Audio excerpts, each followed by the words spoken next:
हमरों के चर्चा में घुमा दिए अम्मा जी, हमरों के चर्चा में घुमा दिए अम्मा जी, शिव गुरु के दर्शन करा दिए अम्मा जी, शिव गुरु के दर्शन करा दिए अम्मा जी। हमरों के चर्चा में घुमा दिए अम्मा जी, हमरों के चर्चा में घुमा दिए अम्मा जी, शिव गुरु के दर्शन करा दिए अम्मा जी, शिव गुरु के दर्शन करा दिए अम्मा जी। भैया हरिंदर शिव गुरु के देखवले, सब काम प्यार भरी घर के सजवले।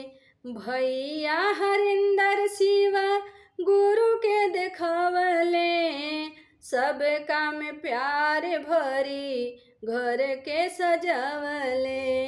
मन के भरमवा मिटा दिए अम्मा जी, मन के भरमवा मिटा दिए अम्मा जी, शिव गुरु के दर्शन करा दिए अम्मा जी।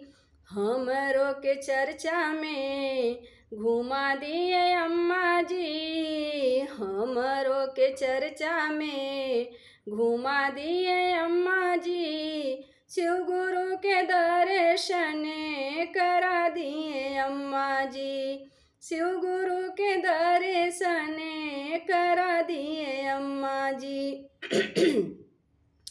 कहिए से मन हमर करताटे देखे के, भोला जी के संगवा में गौरा के निरखे के।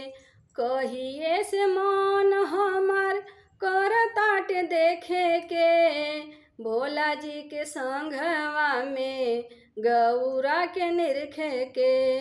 झूठ मोह माया से बचा लिए अम्मा जी, झूठ मोह माया से बचा लिए अम्मा जी, शिव गुरु के दर्शन करा दिए अम्मा जी, शिव गुरु के दर्शन करा दिए अम्मा जी।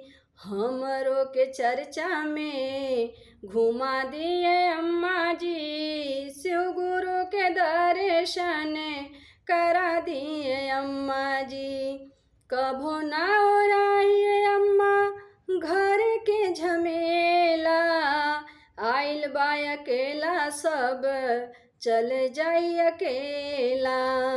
कभो ना ओराई अम्मा घर के झमेला, आइल बा अकेला सब चल जाए अकेला। गुरु के भजनिया सुना दिए अम्मा जी, गुरु के शरणिया लगा दिए अम्मा जी, शिवजी के दर्शन करा दिए अम्मा जी, शिवजी के दर्शन करा दिए अम्मा जी।